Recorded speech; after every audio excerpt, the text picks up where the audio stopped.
এই পুরা ডান পাশটা হচ্ছে ফ্রোজেন শোল্ডার হয়ে আছে, এই পাশটা পুরাটাই ফ্রোজেন শোল্ডার হয়ে আছে। এখানে ডায়াবেটিস পেলাম বাস, তিনি হচ্ছে ডায়াবেটিসের ওষুধও ওইভাবে আসলে নিয়মিত খায় না। প্রথমত যারা হচ্ছে ডায়াবেটিসের রুগী তাদের ডায়াবেটিস অবশ্যই নিয়ন্ত্রণ রাখতে হবে। এই যে ফ্রোজেন শোল্ডার হয়েছে, এটা ধরেন যে তেমন সমস্যা, আপনার হাতে একটু সমস্যা হইলেও এটা বোঝা যাবে না। কিন্তু আপনার এই ডায়াবেটিস যদি বেশি থাকে, প্রথমে আপনার কিডনি নষ্ট হয়ে যাবে, পরে আপনার হার্টের সমস্যা হবে।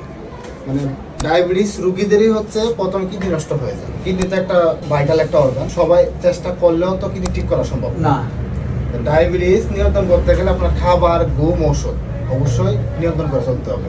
এগুলো অবহেলা করা যাবে না। সকালে ঘুম থেকে উঠে আধা ঘন্টা 40 মিনিট হাঁটতে হবে। বাইরে খাবার, খোলা খাবার, মিষ্টি জাতীয় খাবার, রুটি, আটা, ময়দা, সুজি, সেমাই, নুডলস এগুলো খাওয়া যাবে না। আচ্ছা তেল খাইতে হবে খুব কম পরিমাণ, আচ্ছা তেলের পরিমাণ খুব কম হবে, আচ্ছা বুঝতে পারছেন?